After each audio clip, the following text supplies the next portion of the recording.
do you have any update on Willie Adames? It looked like he was in pain after the strike three swing. I mean, he was having back spasms prior to that. So it was an accumulation effect. I don't think it was just about that at bat. Clearly it made it worse. And he was kind of going as deep into the game as he could. Kind of like Susak's deal. Surprised he made it that far, but got to a point where it wasn't going to work there. So he's back there, left those guys alone. But back spasms is what caused that. The more two-seamer from Robbie today, what has that unlocked for him, and what's the connection to his run of success, specifically integrating that pitch lately? Yeah, I mean, I think there's a combination factor there, but I also think it's, Robbie is Robbie. If you look at his track record, he's fully capable of doing what he did at the beginning of the year. Maybe a couple outings there where it didn't go great for him, and kind of back to, Roop's kind of been on a similar path as well. So there's definitely a correlation. I think one time was asked about it in here after a successful outing for him, just talked about, to me, it's a bigger surface area. Guys have been fouling off fastballs so often.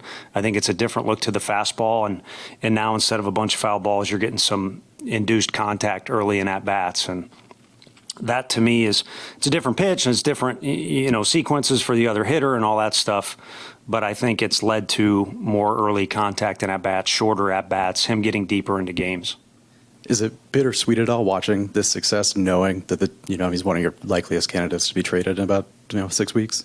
No, I don't see that. There's been no talk of that. I'm aware of it. I've had to do it a couple different times to remind myself how old guys are, what their contract situation is, and things like that. So, no, I'm excited. I think it's a cautious feeling of wanting. You got to be cautious about having the feeling of wanting to go on this magic run of 4 wins in a row or 8 wins in a row and things like that, and just keep playing good baseball. And there's been games where you wish you had a dry erase board, you could make it go away. But for the most part, there's been a good chunk of time when the guys have been playing for that duration. Guys have been playing good ball. We just are looking for that deal where the position players and the pitchers are in sync. We just play good ball. If we do that with guys like Robbie Ray, we'll be in a good spot percentage-wise. Tony, speaking of in sync, you got great performances last night from Logan Webb, today from Robbie Ray. Talking about your pitching, finishing up this homestand, heading out on another trip. What did today's performance mean? Yeah, I thought you were going to talk about NSYNC, the band, there for a second. But, yeah, we'll do that later. Hey, it's a personal tangent, but, Sale, I've seen that guy on TV do incredible things. I know guys that have played with him, so there's no way you could downgrade who he is or how deceptive it is and good like that. But I think one key to us, going on a more successful run is just unlocking the mentality. It's like sale is the talk last night in the locker room, and mainly in the coach's locker room too. But it's like we have Robbie Ray, and Webby and him are, I guess you could say 1A, 1B, right-handed, left-handed. I think they showed you what they could do, and what it meant was a series win because we kind of climbed on their back. I know Rafi did what he did offensively last night. But it was huge, and it should give you confidence going forward too, knowing what those guys can do. Tony, Chappie had a couple hits today from the leadoff spot. What do you like about using him as the leadoff hitter? I think first thing is he does, bouncing around doesn't bother him much. If I was in his shoes, it might do it to me, but I don't think it bothers him much if one day he's here, another day he's there. The other thing is he's been pretty good about probably our best guy very early in the year, accumulating walks. At the very least putting together lengthy at-bats. Gives you a little bit of experience. When you are seeing a guy that's deceptive, it's a tough go for a guy like Cox or Barracuda seeing that arm slot for the first time, but Chappie has seen about everybody in the league.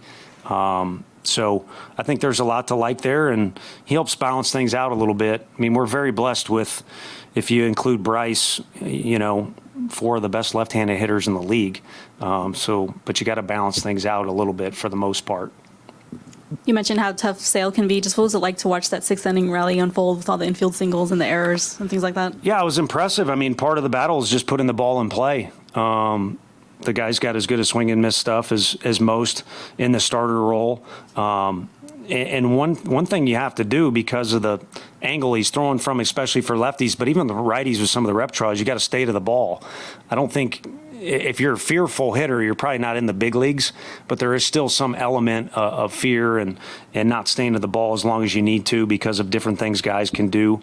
So it's just good to see guys grind out at bats, and you need to be able to win a bunch of different ways. And today, obviously, in the defensive side, with Robbie involved, it's got that storyline.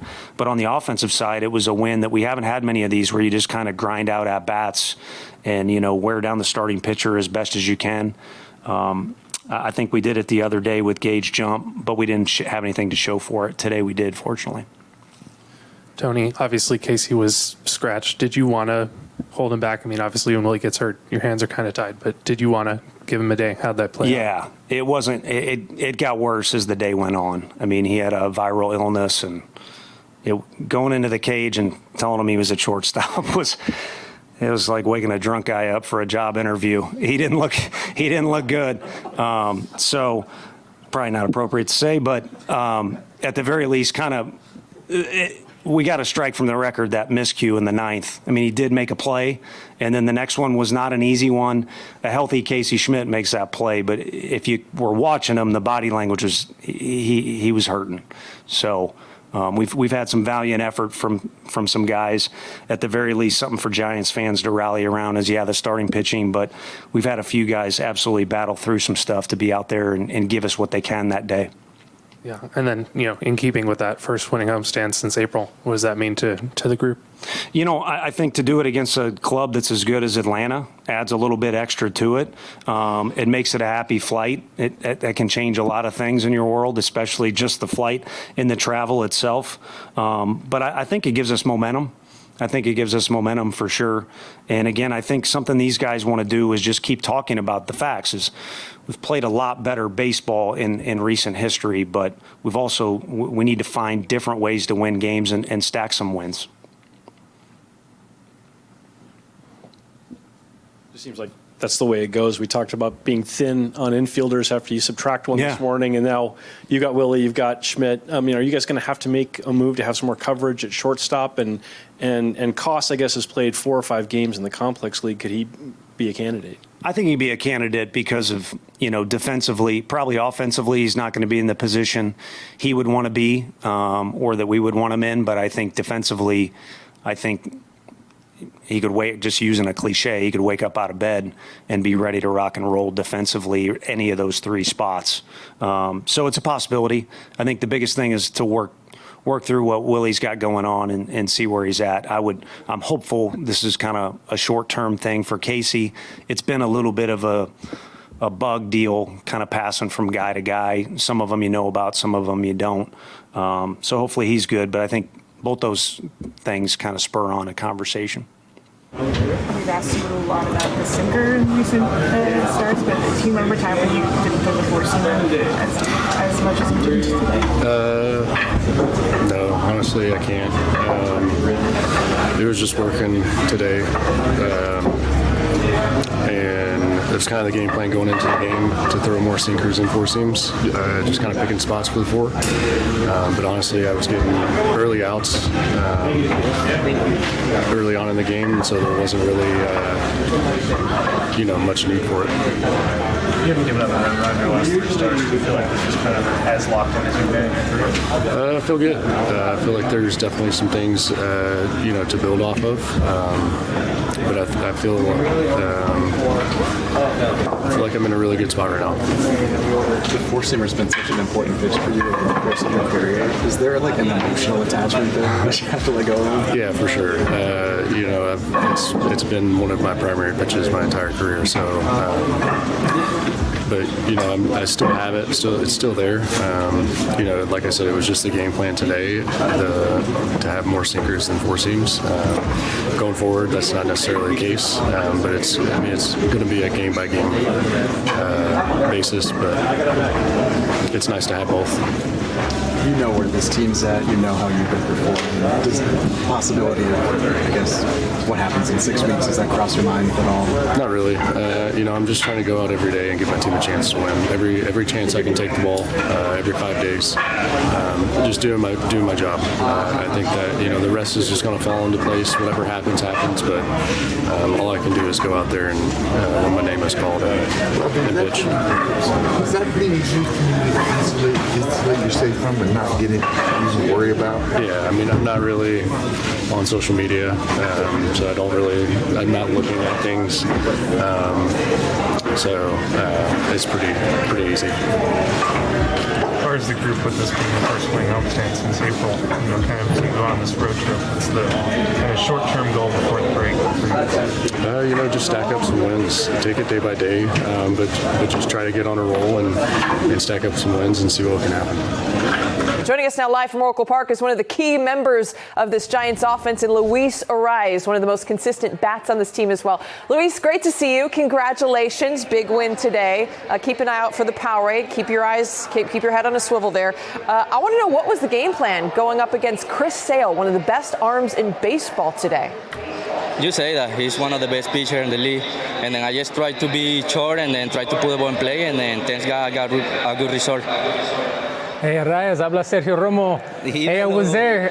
How you doing, Daddy? I was there at your debut. I was there. We were teammates in Minnesota, and since the first time I saw you play, I always noticed how fundamentally sound you are, especially when you're in the batter's box. How big was that at-bat there in the 7th inning to get the sacrifice hit, not only to bring a run, but to move the runner from second base to third? I love you, bro. You are one of the best pitcher too. So you was nasty. I don't like to fail you, but thanks God I meet you, and then you help me a lot. I just try to put the ball in play, and I know that guy got good fastball, and then I miss a little bit, but I just wanna put the ball in play, and then I bring that RBI. Luis, Robbie Ray also came to play today, that's for sure. Elite through 8 innings of scoreless ball. What was it like playing behind him today? What did you see from your lefty? Not only today, he did a really good job to the other games. He's one of the best pitchers. I faced him a lot last year, and then I'm happy for him. He made adjustments, and then he was nasty today. So I'm really appreciate him to do that, and then we played really good defense too. No, that is amazing just to watch him play. That you kind of caught me off guard. She caught me off guard asking about, because that's what I was going to ask about. But hey, what a big series win for this team. 2 series in a row. You beat one of the best pitchers. What's it like to close the series in front of that home crowd? We need it because we're grinding, we work hard, we play hard, and then we have a really good team, and then you know that. So we just need to continue to play hard and then have fun. Awesome, appreciate you. We'll let you run. Safe travels out to Arizona. Joining us now live from Oracle Park is Heliot Ramos, who is fresh back into the lineup after recovering from injury. So, Heliot, great to see you. It's been a minute, almost 6 weeks, in fact, since you were out with that quad strain. So welcome back. Congrats on the win. I guess just to start, kind of how did it feel getting back out there today? And you had a productive day, a hit, a walk, and a run scored. I felt pretty good, honestly. I felt like I haven't skipped a beat. I've been grinding, I've been working, I've been staying on my craft, on like what I know how to do. Yeah, I just take it day by day. I feel pretty good right now. Hey, all right, good to hear. Hey, that's what's up, Heliot. So throughout your injury, throughout your rehab process, the times that we saw you in the dugout, you were on the top step and you were upbeat and you were supporting your teammates like a good teammate that you normally are. What did it feel like to play in front of the stands and to actually go out and be able to contribute with your team again? It just feels pretty really good. I bet you can relate when you can just contribute to the team, just be out there, just giving your best, grinding with the guys. We have a lot of ups and downs, and it just feels really good to be part of the team, be part of something special. Something that manager Tony Vitello said coming into the game is that the ballpark immediately felt lighter upon you coming back and being in uniform ready to play. What is the mindset or the attitude that you try to bring to the ballpark day in and day out? Because I know your teammates and your coaches have talked about how it really affects everyone. It's infectious.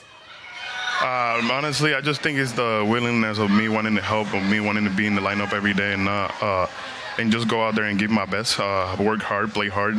That's all I can give to the guys, and they know I'm there no matter what. I could be sick, something can be hurting, and they know I'm going to give my 100% every day. And I think that's the best energy you can give out there as a teammate, as a player, as a person. Well, your energy is great whenever we get to chat with you, so we appreciate it. What's on the shirt, though? Mustache man? Yeah, it's been, this is when Yaz was here. I just cut it off. I like it because I cut it off kind of nice. Here it's kind of messed up, on this side. But, I really like it. It's just comfortable. Okay, I like it. I was going to say, you got a bit of style there. All right, Heliot, thank you so much. It's always great to chat. Thank you.